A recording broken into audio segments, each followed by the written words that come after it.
Hi guys.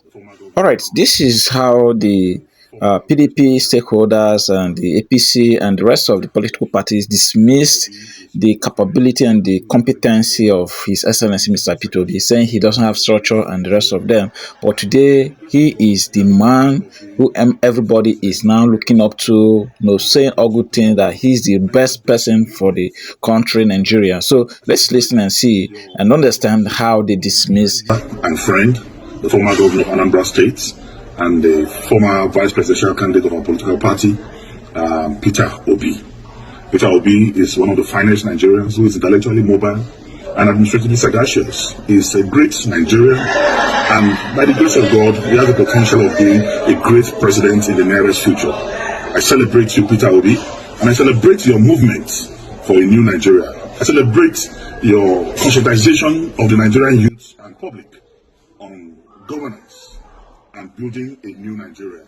But I want to advise that your time is not now, because you will have to wait for your time.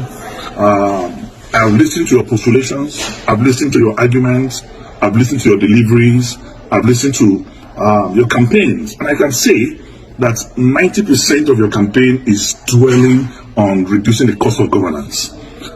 I mean, most of your campaigns is around cutting the costs of governance.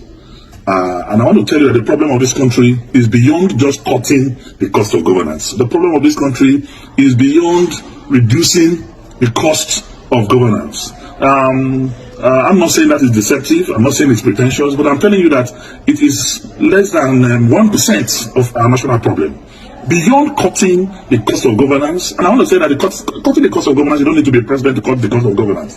If you have a very effective minister of finance, you have a very effective minister of budget and planning, you have a very effective CBN governor, you can cut and governance. You have a very effective chairman of the economic team. You can cut governance with the cooperation of a president. But I want to say that that is not our major problem. Well, let me ask you a question with regards to the dynamics of the elections as we see now. What's your take on what's the growing popularity of Peter Obi and what it means for Nigerian elections? No, it's an expression of frustration, by Nigerians against these two parties we are talking about. But that does not translate to a government that doesn't translate to victory for Peter Obi. It doesn't suggest that he has the pedigree which Nigerians see. No. You see, I mentioned that there are certain dichotomies that you shouldn't ignore. Those sentiments, like you said, the sentiments in politics, which runs deep